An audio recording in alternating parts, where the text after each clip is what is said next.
Hola, buenas tardes. Mi nombre es Elizabeth Magdalena Casillas Sánchez. Les voy a hablar de lesión térmica y nutrición. ¿Cómo se define una quemadura? Son las lesiones producidas por alteraciones de origen térmico, calor o frío, sea cual sea el agente etiopatogénico y la presentación de dichas lesiones. Menciona los 4 tipos de quemaduras y da un ejemplo del agente que los produce. Térmico, líquidos calientes, eléctricas, atmosférica o industrial, química, productos químicos ácidos, bases o gases, reactivas, radiación del sol, radiación ultravioleta, rayos X. ¿Cuál es el criterio de gravedad de un paciente quemado según el porcentaje de superficie corporal quemada? Quemado grave también se denomina gran quemado, presentando una superficie corporal quemada superior al 15%. Quemado leve, presentando superficie corporal quemada inferior al 15%. ¿Cuáles son los 3 grados de las quemaduras y qué parte de la piel se ve comprometida en cada una? Epidérmica, en primer grado, destrucción de la epidermis. Dérmico superficial, segundo grado superficial, destrucción de la epidermis más la dermis superficial. Dérmico profundo, segundo grado profundo, destrucción de la epidermis más la dermis. Subdérmica, tercer grado, destrucción de todo el espesor de la piel y zona profunda. ¿Qué es la regla de los 9 para determinar la superficie corporal quemada y cuál es su variación para niños?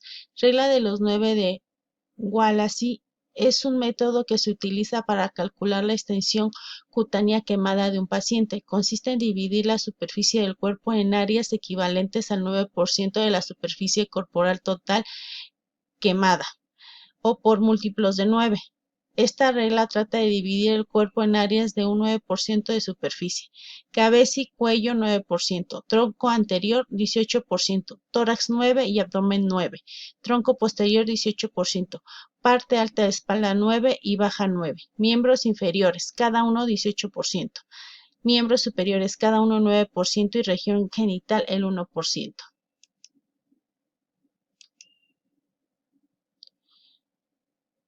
De acuerdo con el artículo Metabolismo y nutrición del paciente quemado crítico, ¿cuáles son las consecuencias de la intensa respuesta hipermetabólica e hipercatabólica en la agresión térmica? Incremento del gasto calórico, consumo miocárdico de oxígeno, degradación de la proteína muscular y resistencia a la insulina. ¿Cuál es el déficit energético y proteico estimado en el paciente quemado? Lo cual determina una pérdida del 20-25% de la masa magra corporal. Asimismo, ha sido estimado que la pérdida media del nitrógeno en el paciente quemado sin terapia nutricional supera el 0,2 gramos de nitrógeno sobre kilogramo por día, es decir, 15-20 gramos por día, lo cual supone una pérdida de peso del 10% en la primera semana. ¿En qué porcentaje se eleva el gasto basal en el paciente quemado? El requerimiento energético difiere en cada paciente y de acuerdo al momento evolutivo después de la agresión térmica, a los 12 días los pacientes recibían un 80-85% de la meta calórica estimada. ¿Cómo se hace el consumo de oxígeno del paciente quemado crítico respecto a una persona sana? La ventilación con oxígeno es al 100%, hasta que descartar injuria inhalatoria o niveles anormales de monóxido de carbono en la sangre. ¿Cuál es la fisiopatología de la hiperglucemia, la hiperlactatemia y de la resistencia a la insulina asociada a la lesión térmica? Los depósitos de glucosa del paciente se agotan rápidamente en 4 a 6 horas y el organismo tiene que utilizar la gluconeogénesis a expensas principalmente de aminoácidos de origen muscular, especialmente la alanina y guanina, ya que la lipólisis en estos casos es bastante ineficiente y los ácidos grasos se van convirtiendo en grasa de depósitos en el hígado. Hay aparición de esteatosis hepática por esterificación de los ácidos grasos y el glicerol. Finalmente se produce hiperglicemia por resistencia periférica a la insulina. La glucogenólisis está exacerbada, disminuyendo los depósitos de glucógeno hepático. Hay aumento de la glucogeónesis a expensas de proteína que se obtiene de catabolismo del músculo. El catabolismo proteico conlleva un balance nitrógeno negativo. ¿Cuál es el efecto fisiopatológico de la lesión térmica sobre las proteínas? Se altera la permeabilidad vascular favoreciéndose al paso de sustancias proteicas de alto peso molecular al espacio intersticial. Se cree que el edema tiene una característica bisáfica. Se produce un aumento de la extravasación del líquido en lugar afectado de forma rápida y ese es una quemadura importante. Se producirá un edema progresivo generalizado que alcanzará su máxima expresión entre las 18 y 24 horas posquemadura. Una pérdida masiva de proteína del espacio intravascular al espacio extravascular y específicamente al espacio intersticial. La presión coloidosmótica de la sangre disminuye y aumenta en el intersticio, con lo cual aumenta el edema. ¿Cuál es la pérdida de nitrógeno estimada en la lesión térmica? La pérdida diaria de nitrógeno es del 20 a 25 gramos. Alteraciones fisiopatológicas en el metabolismo de lípidos. Se produce una movilización de ácidos grasos desde el tejido adiposo. La lipólisis y el aumento de flujo de AGE hacia el plasma están mediados por el incremento de los niveles de catecolaminas, glucagón y adenocorticotrofina 2. Favorece el estado inflamatorio y de inmunosupresión posterior a la quemadura. Hay un aumento persistente en los niveles de glicerol, traducción de una mayor lipoperoxidación. Hay un incremento de la bimortalidad por infiltración grasa, en particular del hígado, lo cual se asocia a la resistencia a la insulina. Menciona qué micronutrientes se ven alterados en la lesión térmica. Hay un aumento de la excreción urinaria y a través de la urea quemada, en particular de los micronutrientes antioxidantes cobre, selenio, zinc. Además, en particular para el selenio, cobre, zinc, bromo, boro, hierro, yodo. Las mayores pérdidas se producían durante el día 1, con una reducción de las pérdidas a las primeras 24 horas. ¿Cuál es la vía de administración nutricional recomendada para el paciente con lesión térmica? El uso precoz de la vía oral como opción priorizada para el aporte de nutrientes contribuye a la prevención del fenómeno de la translocación, disminuye respuesta hipercatabólica, el CIRS y la sepsis.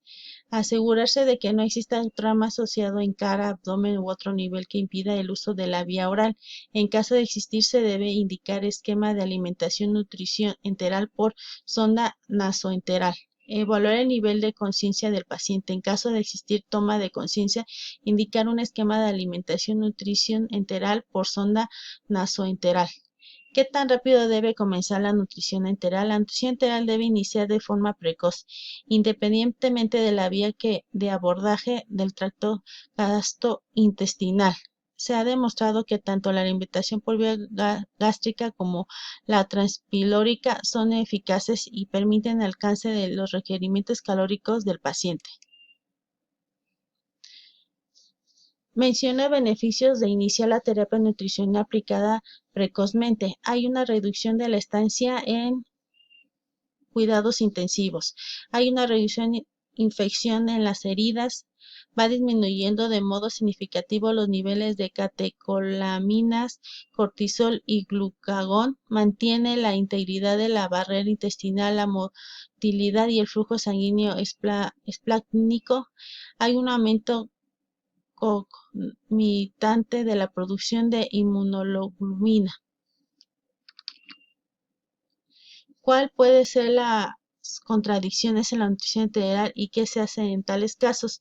Las contradicciones en nutrición enteral en el paciente no presentes pueden presentar náusea, vómito, distensión abdominal, pérdida de la conciencia. Estaremos contribuyendo a preservar los procesos fisiológicos de la digestión y mantener la barrera intestinal, factor que evita la translocación bacteriana y las complicaciones sépticas. ¿Cuál es la ecuación adecuada para el cálculo energético del paciente adulto con lesión torácica y cuál para niños? En adultos se pueden ocupar lo que son la Harry-Benedictis o también se puede ocupar lo que es la de Currain, que la de Currain es 25 kilocalorías por kilogramo más 40 kilocalorías por el porcentaje de SCQ. Y la de Harris es 66.47 más 13.7 por kilogramo más 5 por la talla del paciente menos 6.76 por la edad por 1.2. En niños es la de Penicis, es 60 kilocalorías por kilogramo más 35 kilocalorías por el porcentaje de SCQ. ¿Cuáles deben ser los aportes de carbohidratos, lípidos, proteína en porcentaje y en gramos por kilogramo por día? Carbohidratos 45%, sería 5 a 7 gramos de kilogramo por día. Lípidos 30%, el 1 a 1.5 gramo entre kilogramo por día. Y proteína del 25% de 1.5 a 2 gramos kilogramo por día. ¿Cuál debe ser el aporte de micronutrientes presentes en estos? La glutamina del 0.3-0.5 gramos kilogramos por día, el cobre 4 a 5 miligramos, el zinc 25-40 miligramos, selenio 300 y 500 gramos, cromo 15 miligramos por día, ácido absórbico que es vitamina C del 1 al 3 gramos por día, glutamina 0.5 gramos entre kilogramo, vitamina A de 10.000 unidades, vitamina E de 20 a 25.000 unidades y arginina del 12 gramos por litro. Gracias por su atención. Bonita tarde.